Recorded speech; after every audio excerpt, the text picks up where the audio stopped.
Douglas, seja muito bem-vindo. Muito obrigado, Carmélia. É um prazer estar aqui contigo. Obrigado ao grande Vande que está aí nas operações, o grande videomaker que fez um trabalho bonito aqui, viu?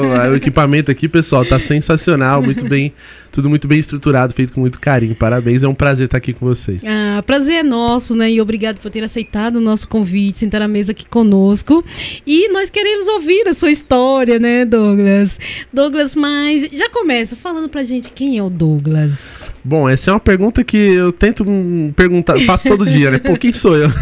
É uma das grandes questões, né? Falar da gente. É uma das grandes questões existenciais, né? Mas, bom, eu sou suzanense, nascido e criado no Jardim Revista, cresci, depois me mudei pro Jardim Imperador, estudei no Raul Brasil, estudei no Bianconi. Estudei lá também. Estudou lá também? Aí sim, Estudou aonde? Qual? No Bianconi ou no Raul Brasil?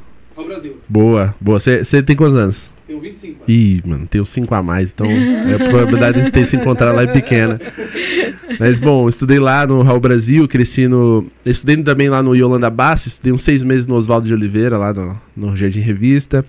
Bom, eu cresci aqui na cidade, sempre fui um garoto muito nerdinho de política e de história, eram as duas coisas que eu ia bem na escola. E eu ia bem sem estudar, assim, porque eu prestava atenção na aula, eu gostava do assunto. O restante, eu nunca fui bom aluno, viu? Eu nunca fui um bom aluno. Mas isso eu confesso aqui. Mas eu...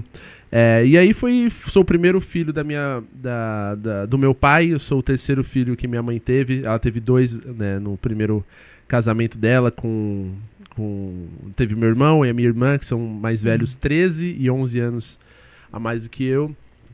Eu sou o primeiro da minha família também a conseguir me formar no ensino superior, consegui me formar em economia em 2016, Legal. Fui trabalhar no mercado financeiro, fiquei 3 anos trabalhando lá na Torre Santander. Nossa, ele tem 50 anos, gente, não adianta. Sempre fui muito inquieto, Quer aprender algo novo, Exato, né? Tanto que aí eu tava no mercado financeiro, sempre fui apaixonado por bolsa de valores, enfim, estudei, e aí de repente eu falei, poxa, eu preciso seguir o meu propósito aí, né? Não é esse lugar, não é aqui.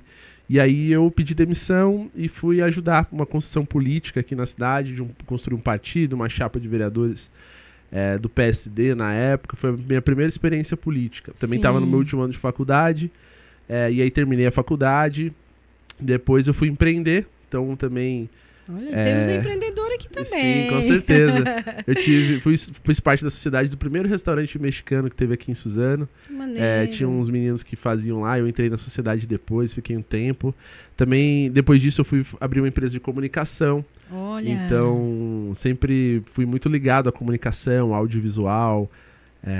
Então, eu sempre curti muito isso, né? Legal. E aí, depois disso, eu fui candidato em 2020 a vereador. E eu recebi o convite do prefeito Caio Cunha para trabalhar lá na prefeitura de Mogi, onde eu fiquei 3 anos. Foi uma experiência muito legal, porque você tá do outro lado, você tá no setor público, do outro lado, é super importante. Você entende muito melhor como funciona a dinâmica do setor público, como funciona... os processos internos, quais são os gargalos, como que, né, é a dinâmica. Poxa, foi uma experiência incrível. Eu ocupei a chefia de articulação política do governo durante 1 ano e 8 meses. Fiquei invicto, nenhum projeto, enquanto eu estive nessa articulação do prefeito Caio, foi rejeitado. Sério? Sim, todos os projetos foram aprovados, né? Teve projeto que foi adiado, que foi postergado a discussão, mas rejeitado, nenhum projeto foi. Olha que legal. Sim, muito legal. Parabéns. Obrigado. Foi um feito que eu me orgulho. Porque é legal, né? Porque fala, nossa, o meu projeto foi aprovado, né? Isso é muito bom pra carreira, assim, né? Pra história também, Não, né? E assim, o que era a chefia de articulação política, né? Eu era responsável por coordenar ali os trabalhos junto com o secretário de governo e o secretário adjunto da relação com a Câmara de Vereadores. Sim. Então eu era responsável pelo relacionamento com os vereadores durante as sessões, conversando com eles sobre os projetos que o prefeito propunha, sobre as demandas, passando informações para os debates. Sim. Então eu estava ali na linha de frente, né, da relação do Poder Executivo com o Poder Legislativo. Foi uma experiência muito legal. Que maneira. Né, que eu deixei lá no começo do ano. Pra seguir outros projetos da vida, a gente fala um pouquinho depois. Mas esse é um pouquinho da minha história, assim. Acho que conta um pouco quem eu sou também, né? A gente vai já falar sobre as questões dos vídeos, sobre a história de Suzano. Mas eu acho que é muito sobre como... muitas pessoas me falam, poxa, Douglas, as pessoas não se interessam sobre a história da cidade, as pessoas não conhecem a história de Suzano, vivem aqui. E eu acho que às vezes as pessoas não receberam boas histórias bem contadas sobre a cidade. Só fala só sobre, né, quem passou, o político que passou, que foi, exato. Né? Não tenta saber o profundo, né? Não, é a história sobre os lugares que a gente vive, sobre a praça que tá aqui, as pessoas, quem construiu esse lugar que é a cidade, que é um outro objeto de estudo que eu tenho tido bastante sobre a história. Mas eu tenho estudado muito sobre urbanismo. É um negócio muito legal, assim, que eu descobri. Eu tenho comprado uns livros mais clássicos aí. Confesso que eu tô falhando na missão de lê-los como eu li antigamente por causa, né, das tarefas do dia a dia. Mas eu já li alguns, já comecei outros, falando sobre a história do urbanismo, né? De como a cidade se desenha, de como a cidade se organiza. Então, um exemplo. Unindo a história e o urbanismo. Sim. Toda cidade tem um marco zero, onde a cidade começa, né? Em Mogi é a Praça da Matriz, que é no centro da cidade. A cidade de São Paulo é ali mais ou menos a Praça da Sé, do lado ali do pátio do colégio, que é no centro da cidade. O marco zero de Suzano é a Igreja Baruel, que está lá no sul da cidade, praticamente numa área de baixa densidade demográfica, né? No meio de muito adensamento de mato. Meio abandonado, né? Isso, mas está distante. Tá bem distante. Mas, poxa, todo marco zero é no meio da cidade. Por que o nosso tá tão distante do centro da cidade? Então nós vamos saber, já, né? Então, aí esse centro da cidade não aconteceu lá na Igreja do Baruel, porque houve a construção da ferrovia.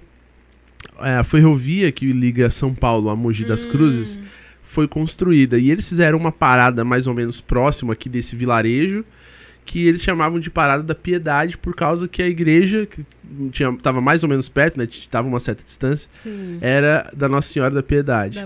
Então, só que aí depois essa parada, e toda parada de trem, e o trem quando leva as pessoas saem. Quando as pessoas saem, você tem a oportunidade de vender coisas. Então, começou a haver um certo comércio ao redor dessa parada. E aí começou a ter um comércio, começou a ter um crescimento dessa região. Você sabe o ano que foi? Isso foi em torno do século XIX.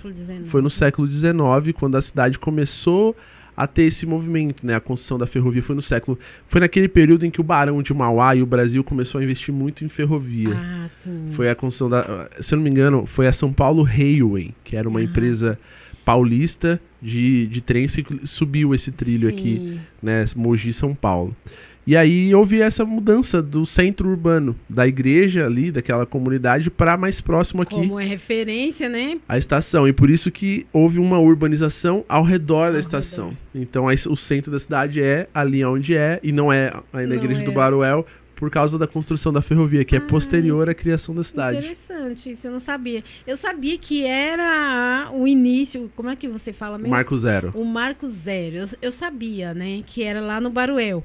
Mas aí até então, eu falei assim, sempre as pessoas perguntam, mas por quê? Eu falei, acho que deve ter muitas montanhas ali, porque tem uma montanha bem alta ali. Eu falei, acho que devido às montanhas. E aquela região teve descoberta de ouro por aqui. Sério? No século XVIII para o começo do século XIX. Então houve uma busca de uma comunidade por ouro ali. Tem uma questão dos indígenas que moravam naquela região também.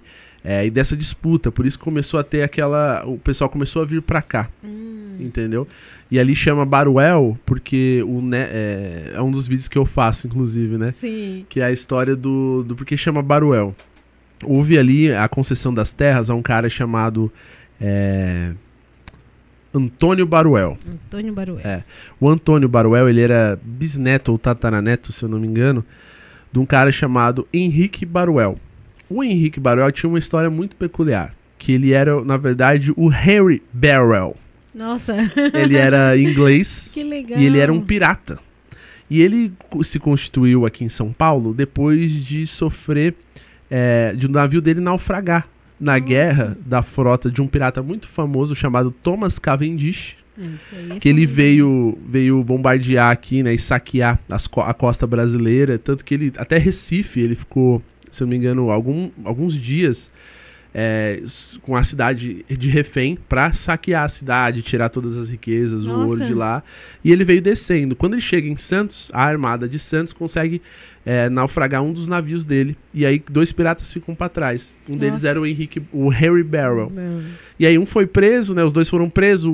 Depois disso, o Harry Barrel sobe pra vila de São Paulo e o outro pirata volta pra Inglaterra. E aí esse Harry Barrel se casa, a família dele prospera, e é o início da família Baruel no Brasil, né? Ao longo dos anos, o sobrenome Baruel foi ficando mais...